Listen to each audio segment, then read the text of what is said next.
ഏങ്ങുന്നിതാ.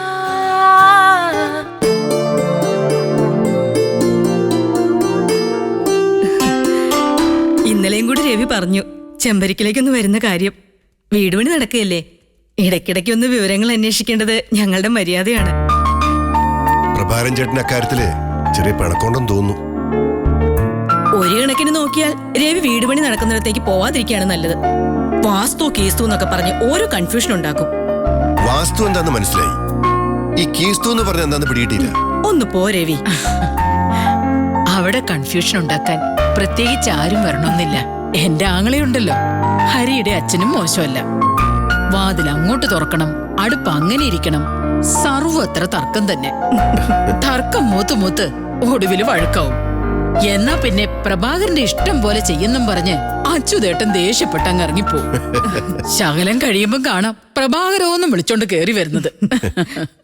അയൽവക്കത്ത് അങ്ങനെ ഒരു ബന്ധുവുള്ളത് നല്ലതാ. ഇവിടെ ഞങ്ങൾക്കാണെങ്കിൽ ഇല്ലാത്തതും അതാ. എന്ന് കരുതി തർക്കത്തിന് കുറവൊന്നുമില്ല രേണു ചേച്ചി. ഞാൻ എന്ത് പറഞ്ഞാലും എതിരഭിപ്രായവുമായി രവി നിൽക്കും. അപ്പൊ ജലജ എതിരഭിപ്രായം പറയുന്നതോ? അതിന് കുഴപ്പമൊന്നുമില്ലേ? ഞാൻ ഏത് കാര്യത്തിലാണ് രവിയോട് എതിരഭിപ്രായം പറഞ്ഞത്? ഏതിനാ പറയാത്തത്? അതെ, എനിക്ക് കാര്യങ്ങൾ ഏതാണ്ട് വ്യക്തമായി. ഒരു വീടാവുമ്പോ ഒച്ച അനക്കൊക്കെ വേണം, അല്ലെങ്കിൽ ഒരു സുമാറും ഇല്ല. സുപ്രിയക്കിപ്പോ ഒറ്റയ്ക്കിരുന്നുള്ള ബോറടിയില്ല. മിണ്ടാനും പറയാനും ഒരു ആന്റിയെ കിട്ടിയിട്ടുണ്ട്. മോള് വിളിച്ചപ്പോ പറഞ്ഞു, പാവം ഓരോരോ മനുഷ്യരുടെ ഓരോ ഗതികേടേ. അത് വെച്ച് നോക്കിയാ നമുക്കൊന്നും ഒരു പ്രശ്നവും ഇല്ലെന്ന് പറയേണ്ടി വരും. ട്രാൻസ്ഫറിന്റെ കാര്യം ഹരിപ്രസാദ് പിന്നെ എന്ത് പറഞ്ഞു ചേച്ചി? അവൻ എന്തെങ്കിലും വിട്ടു പറയോ? സ്ഥലം മാറ്റമാണ്, ഉദ്യോഗ കയറ്റമുണ്ട്, അത്രേ അദ്ദേഹത്തിന് നാക്കിയെന്ന് വീഴത്തുള്ളൂ. കഷ്ടകാലത്തിന് അച്ഛൻ ചോദിച്ചു ശമ്പളം എത്ര രൂപ കൂടുതൽ കിട്ടുമെന്ന്. അപ്പോഴേ ഹരി ഫോൺ വെച്ചു. ആ ചോദ്യം ഇഷ്ടപ്പെട്ടില്ല. പിന്നെ ഹരിപ്രസാദ് വിളിച്ചില്ലേ? ശകലം കഴിഞ്ഞപ്പോ അച്ഛന്റെ ഫോണിലേക്ക് തന്നെ വിളിച്ചു. ദേഷ്യപ്പെട്ടത് അല്പം കടന്നുപോയിന്ന് അവന് തോന്നിക്കാണും. സ്ഥലം മാറ്റത്തിന്റെ വിഷയം ചേട്ടൻ മനഃപൂർവ്വം മിണ്ടിയതേയില്ല. സിമെന്റിന്റെ വില എന്തായി, കമ്പി തികയോ എന്നൊക്കെയാ മോന്റെ ചോദ്യം. ഒക്കെ പണിക്കാരെ ഏൽപ്പിച്ചിരിക്കുകയാണെന്നാ അച്ഛന്റെ മറുപടി. കേട്ടുനിന്ന് എനിക്ക് ചിരി വന്നു. എന്തൊക്കെ പറഞ്ഞാലും അവർ അച്ഛനും മോനും തമ്മിൽ നല്ല അണ്ടർസ്റ്റാൻഡിംഗ് ഉണ്ട്. പ്രമോഷനോട് കൂടി ഒരു സ്ഥലമാറ്റമല്ലേ, സമയം തെളിയാണെന്ന് വിചാരിക്കാം. തൃശ്ശൂരിൽ നിന്ന് അവനൊന്ന് രക്ഷപ്പെടുമല്ലോ, അതാ എന്റെ ആശ്വാസം. ഹരിപ്രസാദ് തൃശ്ശൂർക്ക് ജോലിക്ക് പോയത് പിന്നെ പല പ്രശ്നങ്ങളും ഉണ്ടായി. കുറച്ചൊക്കെ ഇവിടെ അറിയാലോ.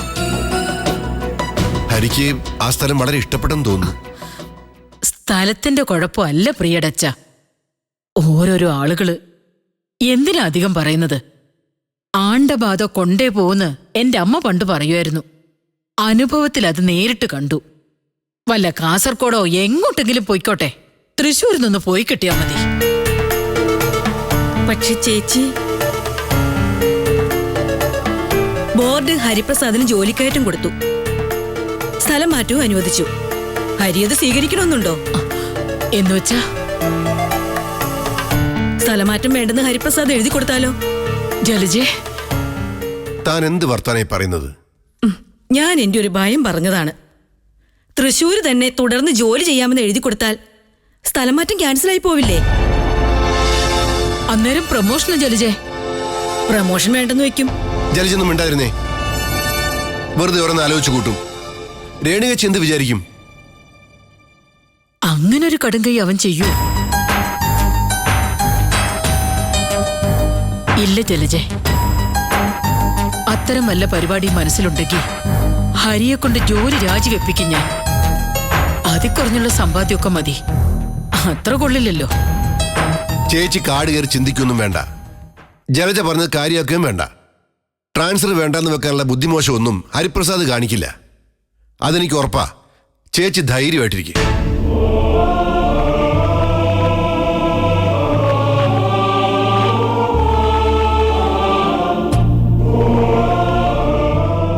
ബുദ്ധിമോശമായിരിക്കും.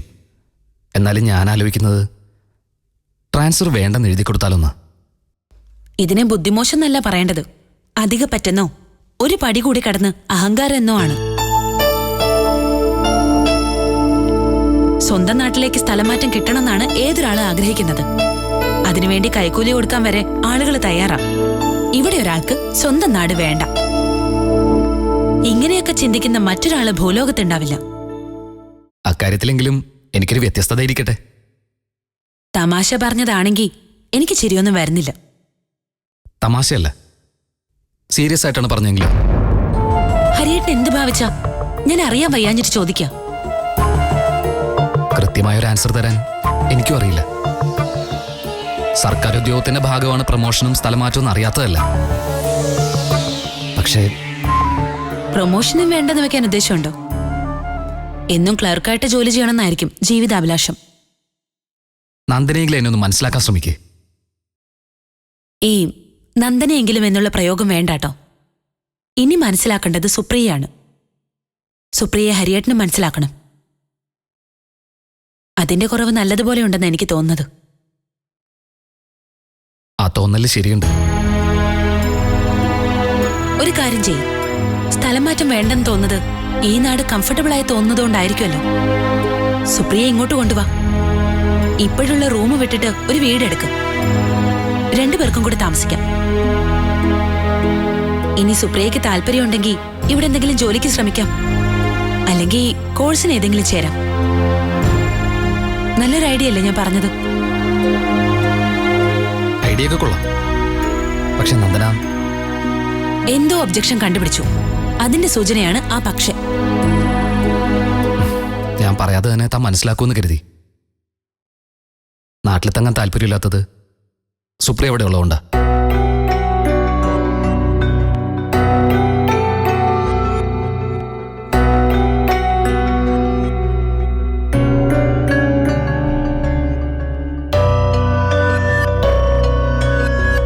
ഒരു വിരുന്നുകാരനെ പോലെ വീക്കെൻഡുകളിലോ അവധി ദിവസങ്ങളിലോ വീട്ടിൽ പോകാൻ എന്തോ ഒരു രസമുണ്ട്. പക്ഷെ സ്ഥിരമായിട്ട് സുപ്രിയയുടെ ഒരു സാന്നിധ്യം തുടർന്ന് പറയണമെന്നില്ല. എനിക്ക് കേൾക്കാൻ താല്പര്യമില്ല. ഇപ്പോഴുള്ള ഈ നിലപാട് ഒരു തരത്തിലും അടിസ്ഥാനമില്ലാത്തതാ. ന്യായീകരണവും ഇല്ല. ഞാനെങ്കിലും മനസ്സിലാക്കണമെന്ന് കുറച്ചു മുമ്പ് പറഞ്ഞിരുന്നു. എന്ത് മനസ്സിലാക്കണം? ഞാൻ എങ്ങനെ മനസ്സിലാക്കണം? ഒരിക്കൽ ഞാൻ മനസ്സിലാക്കാൻ ശ്രമിച്ചതാ. അതിലേറെക്കുറെ ജയിച്ചെന്നുമാണ് വിശ്വാസം. അന്ന് ഞാൻ പക്ഷേ പനക്കലെ ശിവരാമന്റെ മകൾ നന്ദന മാത്രമായിരുന്നു. ഉദയവർമ്മയുടെ ഭാര്യയായിരുന്നില്ല. ഹരിയേട്ടൻ ചെമ്പരിക്കലെ ഹരിപ്രസാദ് മാത്രമായിരുന്നു. സുപ്രിയയുടെ ഭർത്താവല്ല.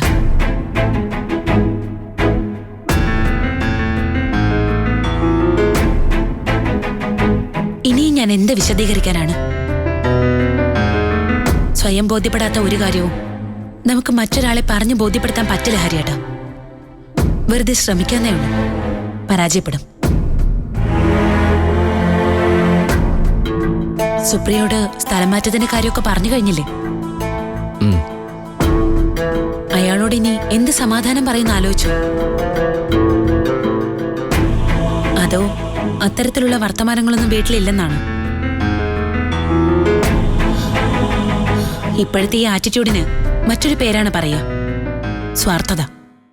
നന്ദന, അതെ, സ്വാർത്ഥതയുള്ളവൻ അവനെക്കുറിച്ച് മാത്രമാണ് ആലോചിക്കുന്നത്. സ്നേഹിക്കുന്നതും അവനവനെ മാത്രമോ? ആ പ്രതിച്ഛായ വേണമെന്ന് ഹരിയേട്ടനൊന്ന് ആലോചിച്ച് നോക്കാം.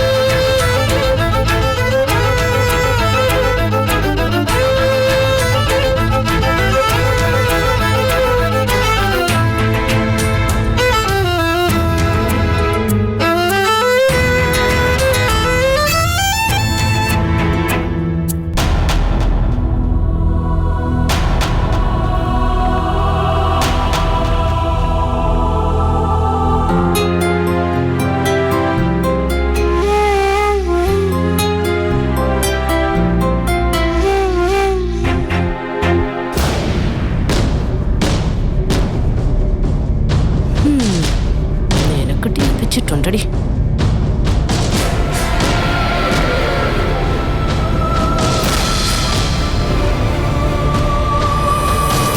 ഇന്ന് ഞാൻ പണി പറ്റിച്ചിരിക്കും.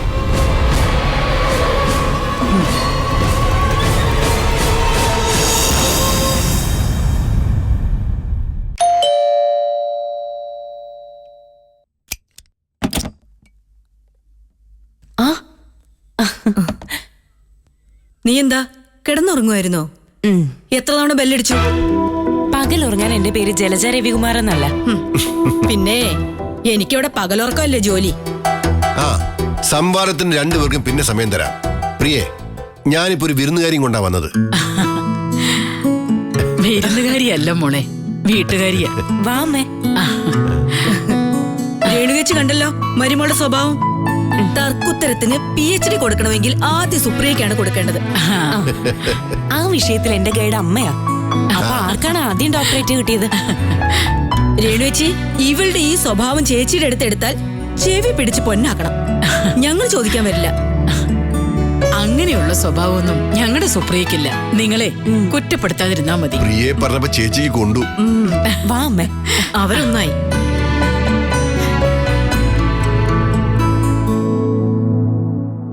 അല്ല, കഴിഞ്ഞയാഴ്ച ഹരിയും മോളും കൂടി ചെമ്പരിക്കിലേക്ക് വരുമെന്ന് പറഞ്ഞിട്ട് കണ്ടില്ലല്ലോ.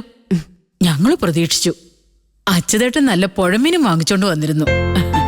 വരാനിരുന്നതാ. എനിക്ക് പെട്ടെന്നൊരു പനിയുടെ ലക്ഷണം. അയ്യോ, എന്നിട്ട്? കുഴപ്പമൊന്നുമില്ല. പിറ്റന്നത്തേക്ക് മാറി. അപ്പോഴേക്കും ഹരിക്ക് തിരിച്ചു പോണ്ടേ. ഓ, അടുത്ത ആഴ്ച തന്നെ വരണമെന്ന് പറഞ്ഞിരിക്കുക. അവിടെ ഒരു വീട് പണി നടക്കുന്നുണ്ട്. നിങ്ങൾക്ക് വേണ്ടിയാ. ഇടയ്ക്കൊന്ന് പോയി നോക്കിക്കൂടെ? എന്താ അമ്മേ പണി? നടക്കുന്നു. ഓ, എന്തൊരു ഉത്തരവാദിത്തമുള്ള അന്വേഷണം. പുതിയ വീട്ടിലും മരപ്പട്ടി ഉണ്ടാവോ അമ്മേ? ഇങ്ങനെയാണോ പ്രിയ സംസാരിക്കുന്നത്? ഞാനൊരു തമാശക്ക് ചോദിച്ചതല്ലേ. പറയുന്നവർക്ക് മാത്രം തോന്നിയാ പോരാ അത് തമാശയാണെന്ന്. കേൾക്കുന്നവർക്ക് അത് തോന്നണം, അല്ലെങ്കിൽ ബോറാവും.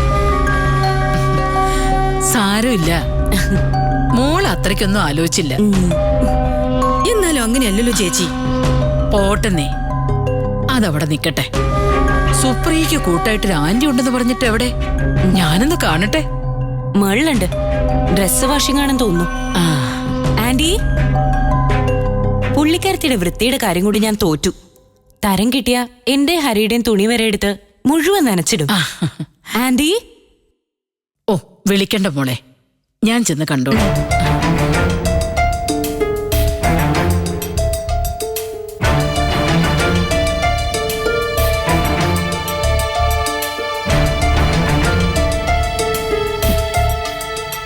നിനക്ക് കുറച്ച് കൂടുന്നുണ്ട് പ്രിയേ. ഉടനെ അവള് മരപ്പട്ടിയുടെ കാര്യം എടുത്തിട്ടിരിക്കുന്നു. ആ ചേച്ചിയുടെ മുഖം അങ്ങ് വിളറി. ഇനി മരപ്പട്ടിയും മരപ്പൂച്ചയൊന്നും ഇല്ലെങ്കിലും അവരുടെ വീട്ടിൽ താമസിക്കുന്ന കാര്യം എനിക്കൊന്ന് ആലോചിക്കണം. അതെന്താ? അതങ്ങനെ സുപ്രിയക്കൊരു കൂട്ടുകാരിയെ കിട്ടിയെന്ന് കേട്ടു. എവിടെ? ആരാ?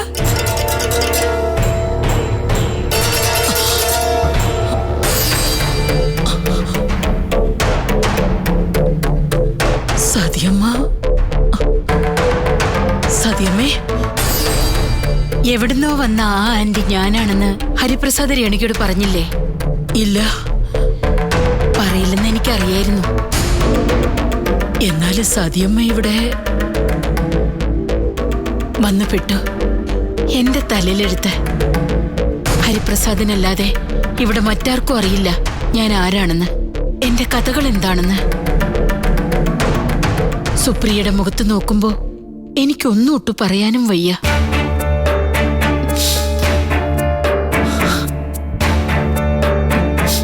സതിയമ്മേ,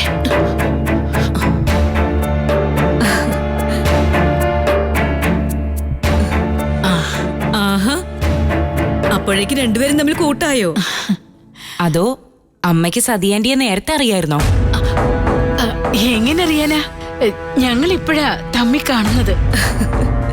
കേട്ടോ രേണേച്ചി, ഇവൾക്ക് എപ്പോ ഫോൺ ചെയ്താലും സതിയാന്റിയുടെ വിശേഷങ്ങളെ പറയാനുള്ളൂ. ഹരി വിളിക്കുമ്പോഴും ആന്റിയുടെ കാര്യം ചോദിക്കാറുണ്ട്. സതിയാന്റി എന്തു പറഞ്ഞു, എന്ത് ചെയ്തു എന്നൊക്കെ പ്രത്യേകം ചോദിക്കും. ആർക്കും അസൗകര്യം ഇല്ലെങ്കിൽ നമുക്ക് താഴെ ചെന്ന് ഒരു ചായയും കുടിച്ചിട്ട് സംസാരിക്കാം. എന്താ? ശരി.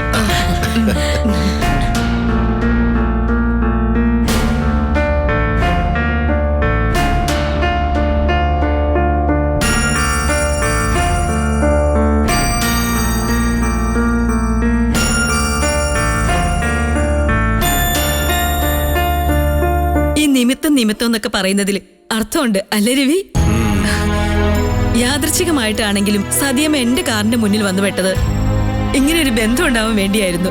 അത് ശരി, അല്ലാതെ താൻ കെയർലെസ് ആയി ഡ്രൈവ് ചെയ്തുകൊണ്ടല്ല. ഒന്ന് പോ രവി. അതൊക്കെ അവിടെ നിൽക്കട്ടെ. എല്ലാവരുടെയും മുമ്പിൽ വെച്ച് എനിക്ക് സതിയാന്റിയിൽ നിന്ന് ഒരു കാര്യം അറിയണമെന്നുണ്ട്. അതെന്താ? ഇപ്പോഴാവുമ്പോ ഹരിയുടെ അമ്മയുണ്ടല്ലോ. എന്താ മോളെ? പറയാം, പക്ഷേ സത്യം പറയണം.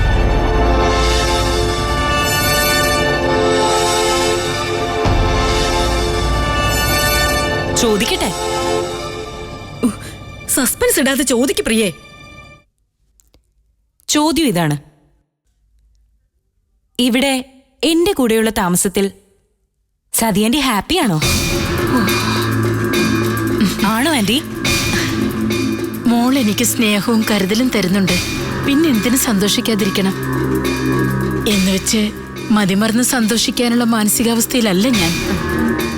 ചേച്ചിക്ക് ചില പ്രശ്നങ്ങളുണ്ട്. അതൊക്കെ പിന്നെ പറയാടോ. ഇവിടുത്തെ താമസത്തിൽ സന്തോഷമുണ്ടെങ്കിലും ഒരു കാര്യം എനിക്ക് പറയാനുണ്ട്. ഇപ്പോഴാവുമ്പോ ഹരിയുടെ അമ്മയും ഉണ്ടല്ലോ. എല്ലാവരും അറിയണം, അല്ലെങ്കിൽ അതിനെക്കുറിച്ച് ഓർക്കണം. എന്താ ആന്റി? ഇനി ഈ വീട്ടിൽ വേണ്ടത് ഒരു കുഞ്ഞാ. ഹരിപ്രസാദിന്റെയും സുപ്രിയയുടെയും കുഞ്ഞ്. ശരിയാ സതീമ പറഞ്ഞത്. ഇനി വൈകിക്കരുത്. അത് നിങ്ങളുടെ ജീവിതത്തിൽ ഏറ്റവും വലിയ ആവശ്യമാണ്. ആ ഒരു കുറവ് നികത്തണം. ഞാൻ പറഞ്ഞത് ശരിയല്ലേ?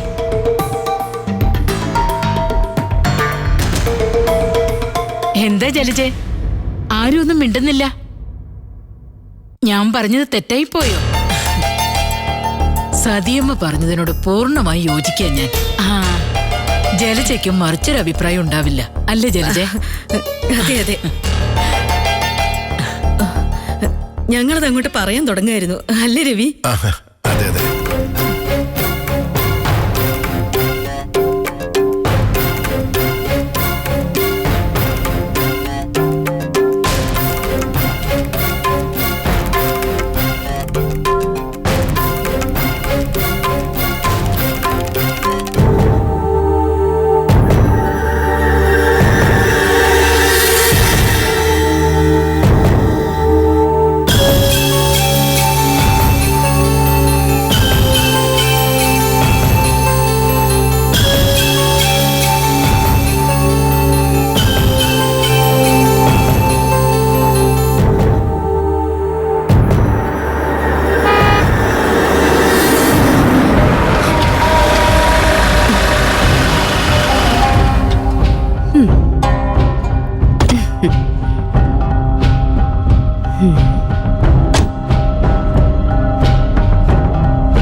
ഉദയേട്ടൻ വരുന്നത് നോക്കി നിൽക്കായിരുന്നു ഞാൻ.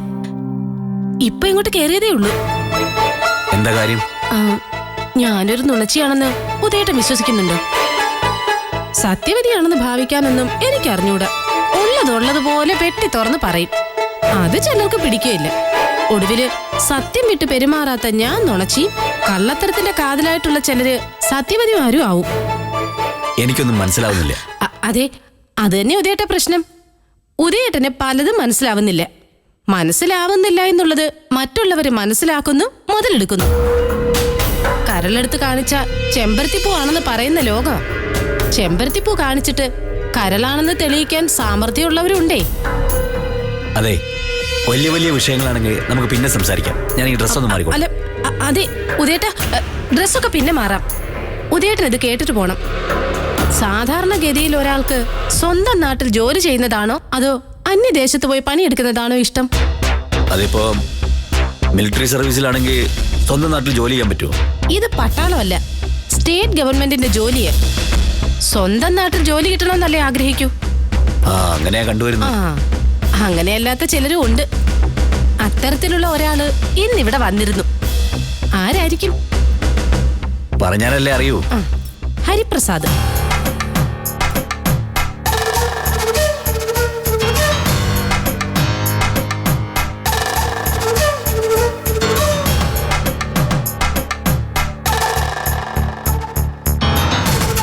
അയാൾക്ക് തൃശ്ശൂരിൽ നിന്ന് നാട്ടിലേക്ക് സ്ഥലം മാറ്റോ, അതും പ്രൊമോഷനോടുകൂടി.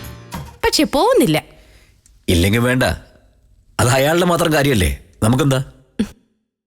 ഹരിപ്രസാദിന്റെ മാത്രം കാര്യമല്ല. എന്താ അവന് നാട്ടിലേക്ക് പോവാൻ വയ്യാത്തേന്ന് അറിയണ്ടേ? ഞാനിപ്പോ എങ്ങനെയാ അത് പറയുന്നേ?